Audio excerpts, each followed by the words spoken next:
The desert stretched out before her like a living furnace, endless and shimmering under the Arizona sun. The stagecoach wheels had long since stopped spinning, the driver and the guards dead or fled, and Evelyn Carter stood alone in that pitiless expanse, her pale blue traveling dress torn and caked with dust. Her bonnet hung loose around her neck, its ribbons fluttering like dying birds. The air was so dry it cracked her lips and burned her throat. The outlaws had come out of nowhere, 4 of them, masked, their rifles glinting in the morning light. They demanded gold, then turned on one another when they realized the passengers had none. A gunshot had scared the horses, and in the chaos Evelyn had leapt from the coach, scrambling into the rocks with nothing but her canteen and a prayer. Hours later, her shoes were ruined, her corset cutting into her ribs. She stumbled over stone and sagebrush, every shadow whispering of rattlesnakes. The sun dropped lower, staining the sky blood red over the mesas. Somewhere far off, a coyote's cry echoed, a lonely, lonesome sound that carried the weight of a dying world. When she reached the river, she fell to her knees. It wasn't much, just a silver thread of water winding through the canyon floor. But to her it looked like salvation. She cupped the water in trembling hands, drinking greedily, letting it run over her face. For a moment she thought she was safe. Then she heard the sound of hooves. They came slow at first, the rhythm steady and sure. She rose, heart-pounding, wiping mud from her face. From the red dusk emerged a horse, a great black stallion with a mane like smoke, and astride him, a man unlike any she'd ever seen. He was bare to the waist, his skin bronzed by the sun, his long hair bound by a strip of rawhide. A necklace of carved bone hung over his chest, and his eyes, dark, steady, wild, seemed to take in everything at once. He sat tall and proud in the saddle, moving with the kind of grace that made her breath catch. She froze, half in awe, half in terror. He said nothing. For a long heartbeat they only stared at one another, the sound of the river filling the space between them. Then he swung down from the horse. When his boots touched the earth, she saw the weapons at his belt, knife, bow, and a rifle slung across his back. He looked at her, then at the river, and without a word he led the horse to drink. She turned away, unsure what to do, and that's when it happened. The stallion jerked, startled by her movement, and reared. The man moved swiftly, dropping his rifle and pulling hard on the reins, but the motion threw him off balance. He hit the shallows with a splash, his clothes tearing on the rocks. Before he could stand, the current tugged at him, carrying away what little he wore. Evelyn gasped, her hand flying to her mouth. He rose from the water, tall and unashamed, sunlight glinting off his wet skin. For a moment the world stopped. She'd never seen anything so raw, so wild, so human. There was no shame in him, only power, and something ancient, something sacred. He looked at her then, eyes locking with hers, and she felt the air leave her chest. When he spoke, his voice was low, rich, like thunder rolling through a canyon. "You saw me ride naked, and by the law of my people now you will be my wife." Evelyn's mouth went dry. What? She stammered, taking a step back. He didn't move closer, but his gaze didn't waver either. "It is the law of the Apache," he said simply. "You have seen me as no one should. You have seen what is sacred. Now you belong to my care." "I don't belong to anyone," she managed, her voice shaking. I was lost. I didn't mean to see." He lifted a hand, silencing her. "Meaning is for the spirits to decide." The wind picked up, rustling the cottonwoods along the river. The stallion snorted and pawed the earth. Evelyn's fear tangled with confusion, and under it all a strange pull she couldn't explain. There was something about him, his steadiness, his calm, that made her believe he wasn't threatening her. He turned, whistled low, and his horse came to him. From the saddlebag he drew a blanket, wrapping it around his waist. Then he looked back at her. "You cannot stay here," he said. "The coyotes will come. And worse than them, men," she hesitated. "You're taking me somewhere?" He nodded. "To my people. You will be safe. I don't even know your name." "Talon," he said. Talon Greyhawk. The name suited him, sharp, fierce, a creature of wind and freedom. She wanted to argue, to protest that she couldn't go with him, but she knew the truth. She wouldn't survive a night alone out here. And so, trembling, she let him lift her onto the horse before him. The ride through the canyon was silent. The desert around them glowed with the dying light, the rocks burning crimson, the sky deepening into violet. Evelyn could feel the strength of him behind her, the steady rhythm of his heartbeat, the heat of his skin. Every time the horse climbed a ridge, she caught glimpses of endless horizon, wild and untamed. When the first stars appeared, Talon guided the stallion to a narrow pass between two cliffs. "We camp here," he said. He built a fire with dry mesquite and stone, the sparks rising into the blackness. Evelyn sat wrapped in his blanket, her mind reeling. He offered her a piece of dried meat and a gourd of water. She took them wordlessly. After a while, he spoke again. "You are far from your home?" "Yes," she said quietly. "Boston." He tilted his head slightly. "Many miles." "Why do you come here?" "I came to teach," she said, her voice almost a whisper. "They needed a schoolmistress in Red Rock Crossing." He nodded, his expression unreadable. "A brave thing. But the West is not kind to the soft-hearted." She smiled faintly. "I'm beginning to notice." For a long time, neither spoke. The fire crackled. The coyotes sang in the distance. Then she said softly, "When you spoke of your law, did you mean it?" His eyes met hers across the firelight. "My people do not speak what they do not mean." Her heart thudded painfully. "So what happens now?" Talon looked into the flames. "Now you rest. Tomorrow we ride to my village. The elders will decide." She wanted to argue, to tell him no one could decide her fate but herself, but exhaustion weighed heavier than pride. She lay down by the fire, watching the shadows dance across his face. As she drifted toward sleep, she thought of his words. "You will be my wife." She should have been terrified, furious, desperate to escape, but instead she felt something else blooming quietly inside her chest. Curiosity, perhaps even trust. The desert wind whispered through the canyon like a lullaby. Somewhere far away, a hawk cried into the night. And as Evelyn closed her eyes, the last thing she saw was Talon's silhouette against the fire. Strong, still and watchful. The law of his people might have bound her to him in name, but something deeper, older than any law, had already begun to bind her heart. Morning came slow and gold over the red canyons. The first light of dawn spilled across the rocks, turning them to fire. Evelyn awoke to the smell of smoke and coffee, a bitter, earthy scent that filled the cool air. For a moment she forgot where she was, lying beneath a blanket of woven wool, her cheek resting on soft sand. But then she heard the faint rhythm of a horse's hooves and remembered everything. The river, the man, his words. "You saw me ride naked, and by the law of my people now you will be my wife." She sat up quickly, brushing dust from her hair. Talon was crouched near the fire, grinding something in a stone bowl. His back was to her, muscles moving like coiled leather beneath the morning light. He was quiet as always, but there was something in that stillness that wasn't harsh. It was steady, like the earth itself. He turned when he heard her stir. "You should eat," he said simply, handing her a strip of dried venison and a piece of roasted corn. "Thank you," she said softly, trying to sound calm. He nodded once and looked out toward the horizon. "We ride soon. My people are 2 ridges north. You'll be safe there." Evelyn chewed in silence, her mind spinning. "Safe," she repeated, almost to herself. "And then what happens?" Talon's gaze flicked toward her, unreadable. "The elders will decide if the law must stand. And if it does? Then you are my wife." She swallowed hard, the food suddenly dry in her throat. "And if it doesn't? Then you are free to go." That should have comforted her, but it didn't. Something about the finality in his tone, the sense of fate winding around them both like desert wind, made her shiver.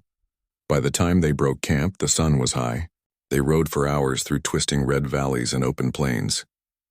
Hawks wheeled overhead, their cries echoing across the cliffs. The world was vast, endless, and wild, and Evelyn felt small in its embrace. Yet every time she looked at Talon, his strong hands on the reins, his face set against the wind, she felt an odd sense of safety. By late afternoon, they reached a cluster of lodges made from hide and willow. Smoke rose from the center of the camp, and children darted through the dust like small spirits. The people stopped what they were doing to stare. Some murmured softly, others frowned. A woman with silver hair approached, her face lined like river stone. "Talon Greyhawk," she said, her voice both gentle and commanding. "You return not with deer or buffalo, but with a white woman." Evelyn stiffened. "She is under my protection," Talon said, his tone respectful but firm. She saw the sacred. "The law binds her to me." The woman's sharp eyes moved to Evelyn. "Do you accept this?" Evelyn opened her mouth, then closed it again. How could she answer? She barely understood the question herself. I didn't mean to see anything sacred, she said finally. It was an accident. The old woman's lips curved into something that might have been a smile or a warning. Accidents have meaning too. Talon spoke quietly in Apache and the woman nodded. The elders will speak when the sun sleeps, she said. Then to Evelyn, you will rest. You are safe here. Safe. The word followed her like a shadow. They gave her a small lodge near the river, its walls hung with woven blankets and the scent of sweetgrass.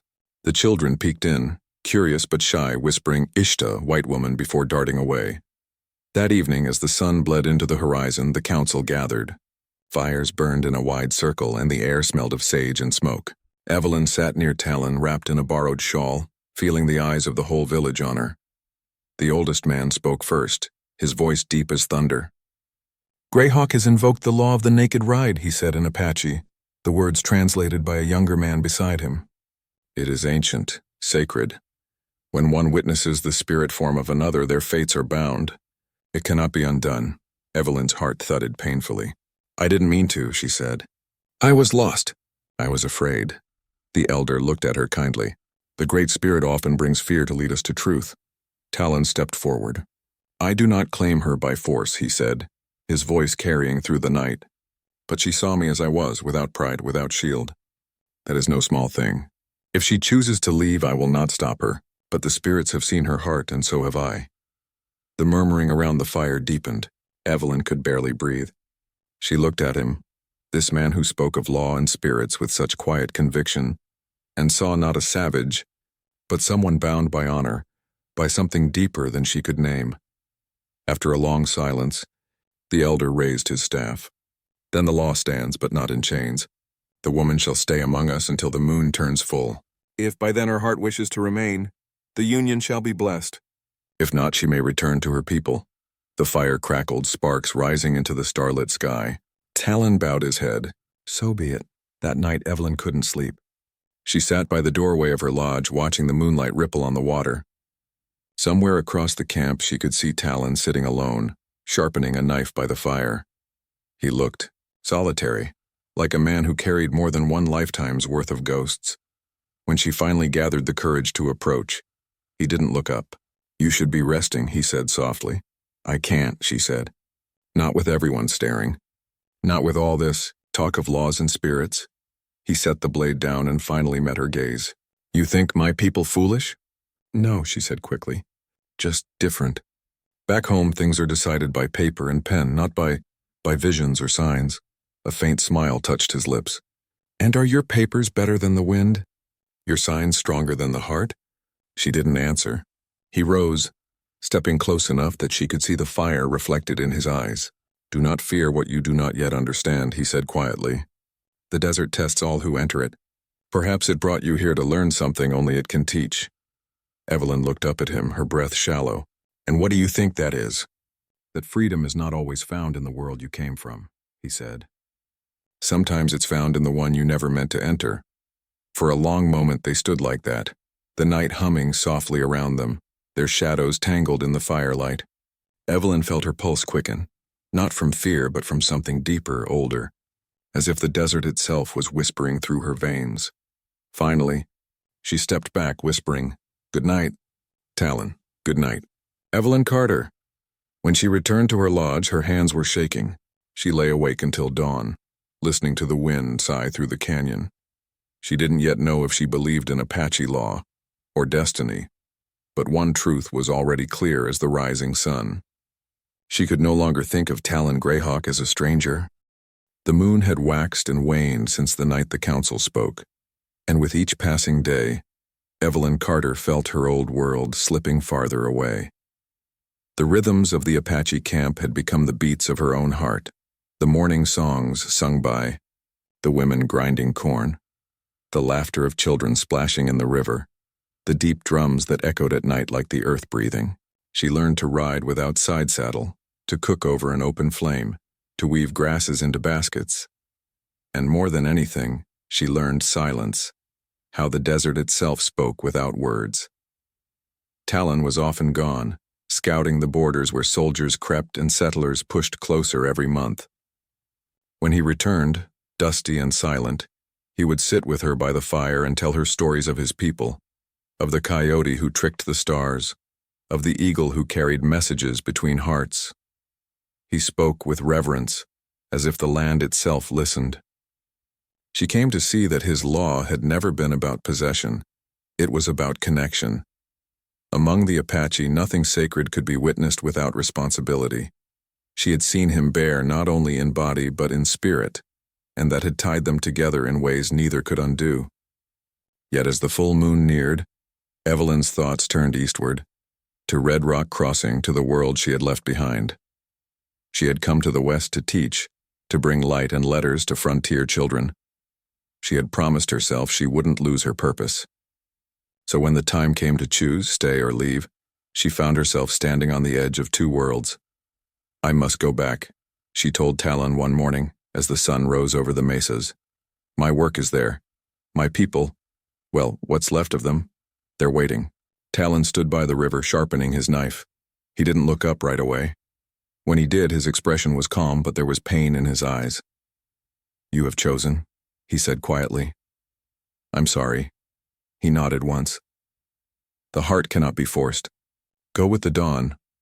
She wanted him to stop her, to fight for her, but he only walked away, his figure fading into the red haze of morning. 2 days later, she rode into Red Rock Crossing, a town of weather-beaten buildings and restless souls. The smell of whiskey and gun oil hung heavy in the air. Dust coated everything, the signs, the wagons, even the preacher's white collar. When people saw her, they stopped and stared. "Good Lord," someone muttered. "That's the Carter woman. We thought she was dead." Another voice hissed, "She's been with them Apaches. Look at her, sunburned and wild-eyed." Evelyn kept her chin high, though her heart hammered in her chest. She dismounted in front of the small church schoolhouse where she'd once planned to teach. The door creaked open and Reverend Moore stepped out, a thin man with a pinched face. "Miss Carter," he said slowly, as if tasting the name. "You've returned."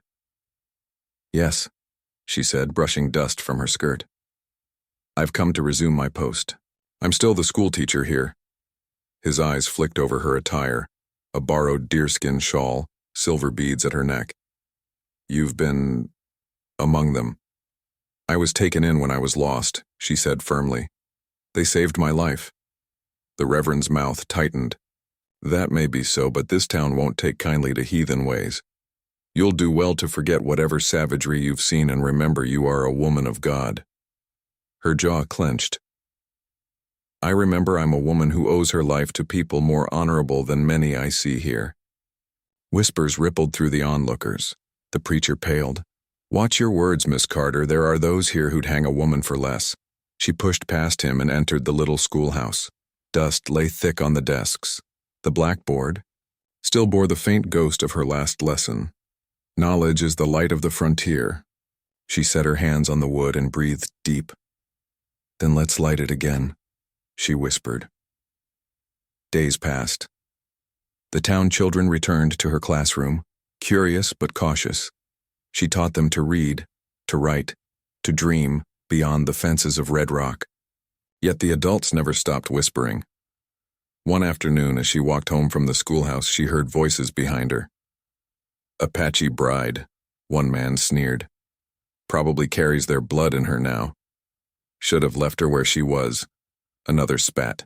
"Ain't no place for her among decent folk." She ignored them, but the words burned deep. Then came the day everything changed. A company of soldiers rode into town, their uniforms dusty, their faces grim. Their leader, Captain Whitmore, addressed the gathered crowd in front of the saloon.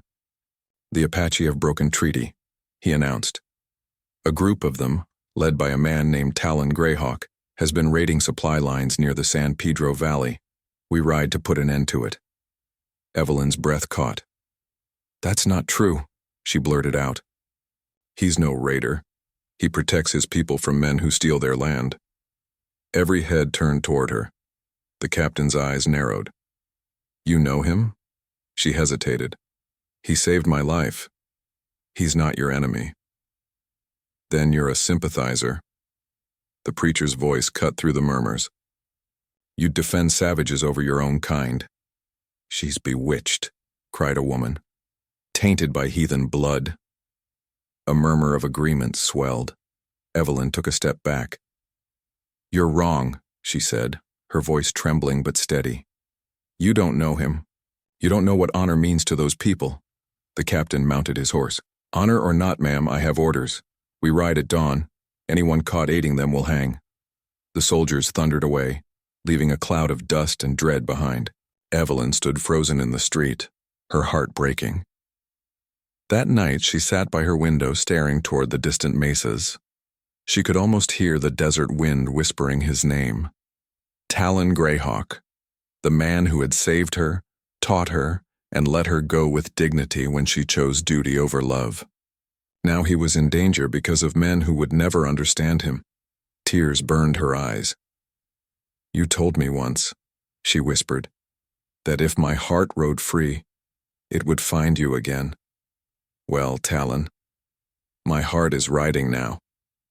She rose, gathered what little she had, a canteen, a blanket, her mother's locket, and saddled a horse under cover of darkness. The town slept, its lights dim, its hate quiet for the night. She rode out silently, her skirt whipping in the wind, her pulse loud as thunder. The desert greeted her like an old friend, vast, lonely, and wild. She followed the stars, the same way Talon had taught her, trusting her heart more than any compass. By dawn, she reached the ridge overlooking the Apache village. Smoke rose from distant fires, not the gentle kind that cooked morning meals, but the kind that came from destruction. Evelyn gasped. Soldiers, horses, gunfire. The air filled with screams and the crack of rifles. The soldiers had struck early, and as she spurred her horse down the slope, one thought burned through her mind like lightning. She had left one world for another, and now she belonged to neither. But Talon was there, and she would not let him stand alone. The dawn was crimson with smoke. It poured through the canyons like blood spilling from the heart of the desert. Evelyn's horse galloped hard, hooves drumming across the red earth as wind tore at her hair and the sun climbed slow behind the burning hills. The sound of gunfire cracked through the valley, sharp, merciless, echoing like the cries of the dying. By the time she reached the Apache camp, it was chaos. Teepees were aflame, women screamed for lost children, and the men fought like ghosts of the earth, silent, fierce, unbroken. Soldiers on horseback thundered through, sabers flashing, rifles smoking. Evelyn leapt from her horse and ran, choking on dust and fire. She called Talon's name until her throat burned. The world was madness, a blur of shouting and smoke, but she kept running. She found him near the river, his body streaked with blood and dust, fighting 3 soldiers at once. His eyes blazed, his movements deadly and sure. When one soldier lunged, Talon dodged, slammed the man's wrist, and wrenched the rifle free. He fired once, twice, the sound echoing like thunder off stone. 2 men fell. The third swung a saber. Talon caught the blade with his bare hand, blood spilling down his wrist, and drove his knife into the man's chest. "Talon!" she screamed. He turned, disbelief flickering in his eyes when he saw her. "Evelyn, no!" he shouted. "You should not be here." "I had to come," she cried. "They said you were raiders. They were coming to kill you all." Before he could answer, another volley of gunfire tore through the air. Evelyn ducked behind a fallen log. Talon dragged her close, shielding her with his body. Bullets whined through the smoke, snapping branches and striking rock. "We must get to the river," he shouted. "The women and children are crossing." Together they ran, darting through the chaos. An explosion rocked the ground as a wagon went up in flames. Smoke turned the sky to ash. Evelyn coughed, tears stinging her eyes. She stumbled and Talon caught her, lifting her effortlessly as they plunged through the reeds toward the riverbank. Across the water, Apache warriors covered the retreat, firing from behind rocks. The soldiers pressed closer, shouting orders. A bugle screamed, "Talon!" a voice called from behind. It was Red Hawk, Talon's brother in arms, his arm bandaged, blood dark on his chest. "They've cut off the bridge." "You cannot cross," Talon cursed under his breath. "Then we make our stand here." He turned to Evelyn. "Stay behind the rocks." "Do not move," she grabbed his arm. "No." I won't hide while they kill you. His eyes softened just for a heartbeat. You are brave, my white dove, he said. But bravery cannot stop bullets.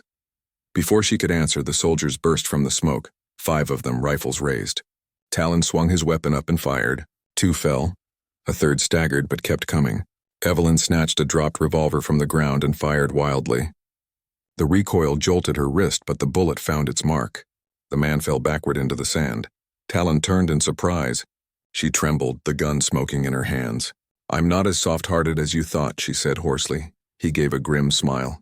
No, you are fire. Then came a terrible sound, a familiar metallic click. Talon spun too late. A soldier on horseback aimed from the ridge above. Evelyn saw it happen as if through water. The muzzle flash, the puff of smoke, the bullet slicing through air. She didn't think. She just moved. Talon, she screamed and threw herself in front of him. The shot rang out. Pain exploded through her shoulder, hot and white. She fell hard against him, the world tilting and fading. Talon caught her before she hit the ground, his voice breaking as he shouted her name. No, no, stay with me, Evelyn. Look at me. Her vision blurred. She could taste blood and smoke. You're safe, she whispered. That's all that matters. Quiet, he said fiercely, pressing his hand to her wound. You will not leave me. Not now. She smiled weakly, her voice fading. I came back. I found you. Then the darkness took her. When she awoke, it was night. The battle was over. The wind whispered through the blackened ruins of the camp. She lay beneath a blanket by the river, the stars burning cold above her. Her shoulder throbbed, bandaged with strips of leather and cloth. Talon sat beside her, his face weary, streaked with soot. His shirt was torn, his chest wrapped where a blade had grazed him.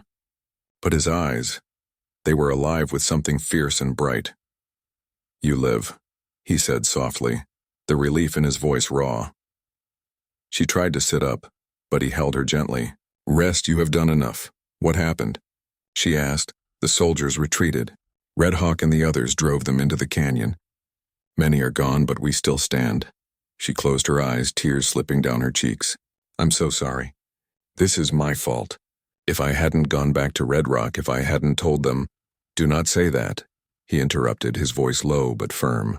You did what your heart believed right. The fault lies with men who do not listen. He took her hand, pressing it to his chest. She felt his heartbeat strong, steady, alive. The law of my people brought you to me, he said. But your heart kept you here. Her lips trembled. I thought I wanted to go home. He looked at her, eyes glinting like embers. You are home. The silence between them was heavy, sacred. The river murmured nearby, carrying moonlight across its surface. In the distance, a coyote cried to the stars. Evelyn reached up, her fingers brushing the scar at his temple. You could have let me die, she whispered, and let the sun fall from the sky. His voice cracked. You gave me reason to fight again, Evelyn. You made me remember I was more than a ghost of war. A soft breeze stirred her hair, carrying the scent of smoke and sage. What happens now? She asked. Talon looked out over the burned camp. We rebuild. Always we rebuild. The land takes, but it also gives. That is its way. She nodded, understanding him in a way she hadn't before. Then I'll stay. I'll help rebuild too. He smiled then, a rare, quiet smile that seemed to melt the pain from the night. Then the spirits have chosen well. As the first light of dawn crept across the canyon walls, Talon pulled her close, wrapping her in his blanket. She rested her head against his chest, listening to the steady beat of his heart.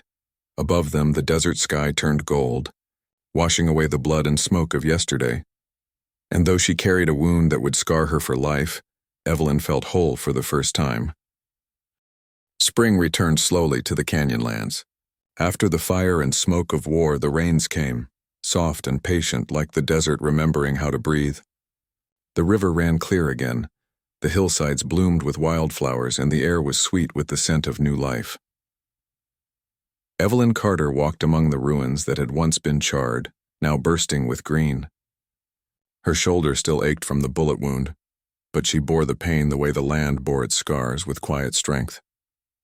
The Apache village had risen again, rebuilt from cedar and hide, and the laughter of children once more filled the morning air. Each sunrise, she woke to the rhythm of drums and the sight of Talon Greyhawk riding out across the plain, tall, proud, and unbroken. To the settlers, he was a savage. To his people, he was the wind that would never bow. And to her, he was everything she had never known she needed. Evelyn had stayed true to her promise. She became the bridge between two worlds. She taught the children letters and numbers beneath the cottonwood trees, her chalkboard carved from slate and her ink made of crushed berries. She translated for the traders who came with goods, keeping peace with words where others would have used guns. At first, the Apache women watched her warily, but they soon saw she did not seek to change their ways, only to share what she knew. They gave her a new name, Sahna-Aye, meaning the rose who endures the sun. In time, the men stopped calling her the white woman and started calling her Greyhawk's Rose. One evening, as the sun bled gold over the mesas, Talon returned from the northern ridge. Evelyn was kneeling by the river, washing the day's dust from her skirts. She looked up and smiled when she saw him. "You're late," she teased, her voice soft but steady. He dismounted, leading his horse to drink. "The soldiers have gone east," he said. "The valley will be quiet for now." She stood and walked to him, her shawl fluttering in the wind. "You say that every time," she said, "and every time the quiet ends." Talon smiled faintly. "Then we'll be ready when it does." He reached out and brushed a strand of hair from her cheek. His touch was gentle, reverent, as if she were something fragile the world might try to steal. "Your wound?" he asked. "Healed," she said, placing her hand over his. "It'll scar, but I don't mind." "Scars remind us that we lived," he said quietly. They stood like that, listening to the river whisper between the reeds. The air smelled of rain and wild sage. Evelyn looked up at him and saw something shift in his eyes, something like resolve, heavy and tender all at once. "Talon?" she asked softly. He took her hand and led her to the place where the rocks met the water. There, half buried in sand, was the first piece of wood from the new lodge he'd been building. "It is finished," he said. "Our home," she blinked.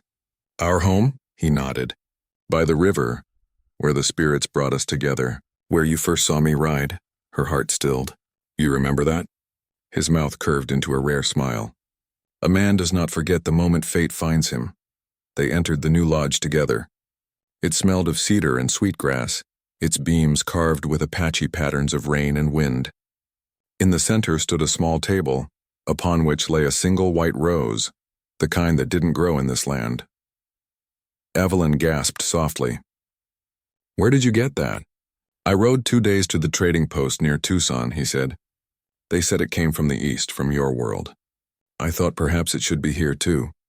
She touched the petals gently, tears pricking her eyes. "Talon, it's beautiful." He looked at her with that same quiet intensity that had frightened her once, long ago, by the river. Now it only made her heart ache with love. He took her hands in his and said, "The elders have spoken. They say the spirits have already blessed what the law began. They ask if you would take me, not as the law commands, but as your heart chooses." Evelyn's breath caught. For a long moment she could only stare at him, the man who had saved her life, taught her courage and shown her a world not of rules and fences, but of sky and freedom. "I chose you the moment I came back," she whispered. His fingers brushed her cheek. "Then you are my wife, not by law but by love." The wedding took place at twilight. The whole village gathered by the river, their faces glowing in the firelight. The old woman with silver hair, the same one who had once questioned Evelyn's presence, spoke the words of union in Apache. Two spirits once strangers, bound now by the sky and the wind. "The land has seen you. The fire bears witness." Evelyn and Talon stood before her, their hands joined, the setting sun spilling gold across their faces. She wore a dress woven by the women of the tribe, embroidered with red thread that shimmered like flame. Around her neck hung her mother's locket, and beside it the bone necklace Talon had given her. When the ceremony ended, Talon lifted her hand to his lips. "You once saw me ride naked beneath the sky," he said softly. "Now I ride with nothing hidden between us." Laughter rippled through the crowd, gentle and full of warmth. Evelyn smiled through tears. That night the drums beat low and slow, echoing through the canyons. The stars hung heavy above them, and the air smelled of smoke and wild roses. They danced until the fire burned down to embers, her head resting against his chest, his arms wrapped around her as if the world itself could not touch them. Months passed. The settlers in Red Rock Crossing still spoke of her, some calling her lost, others calling her fallen.